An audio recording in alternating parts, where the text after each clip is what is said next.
back at Yucatec Divers in Playa del Carmen, gearing up for another day of diving. This time though, we are not heading out with the dive boat, but we will take a short car ride inland.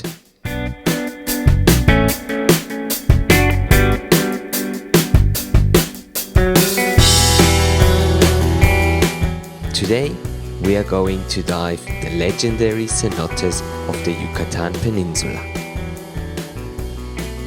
The cenotes can be found all around the Yucatan Peninsula. They were formed by collapsing limestone that exposed groundwater underneath. Historically, these sinkholes, as they're also called, played a crucial role in populating this area, like our dive guide for today, Marco, explains it to us. For the Mayan people, the cenotes were primarily a freshwater source, which made it possible to establish settlements on the peninsula. But they made very distinct differences, and each cenote was only used for either freshwater, for swimming, or for sacrificial rituals. The Mayan thought of the cenotes as a gate to the afterlife. You can see how they got this idea when you look at some of the cenotes with their surreal colors and water clarity. Before we are allowed to go for a dive in the cenotes, Marco provides us with an extensive briefing on how the diving in the cenotes is different to ocean diving and what we have to look out for. There is two different types of diving that we can undertake in the cenotes. That's either cavern diving or cave diving. For cavern diving, you only need a regular scuba diving certification and can do these dives with standard recreational scuba diving gear. To do cave diving, you will need a lot more training and some special technical diving equipment to ensure your safety inside the cave system.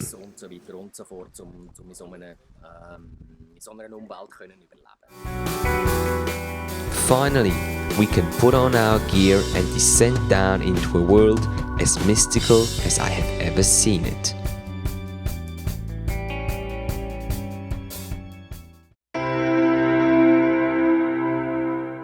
The fresh water is incredibly clear, and it seems like the incoming rays of sunlight are performing some sort of an ancient dance for their visitors.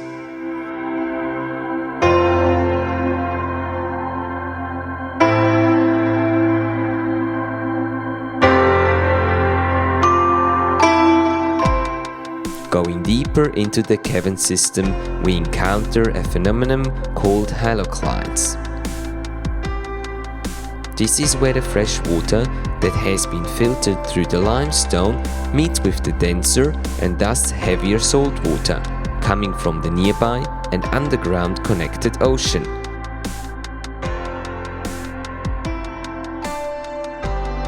The blurring effect that happens when going through such a halocline is simply mesmerizing.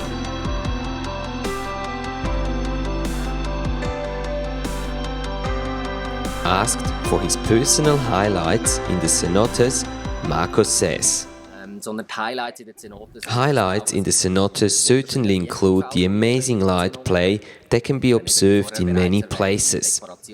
Some of the limestone formations like stalagmites or stalactites are very nice to look at, and in various spots we can find different fossils from times when the cenotes were above water level. No wonder the cenotes are a huge magnet for tourists, and even though it can get quite crowded at some of the largest spots, it most certainly is worth visiting these magical places, and if you get the chance, dive them as well.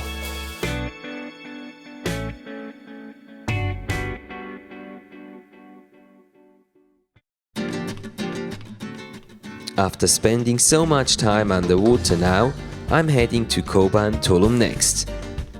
Follow me to admire some archaeological sites and learn more about the fascinating civilization of the old Mayans.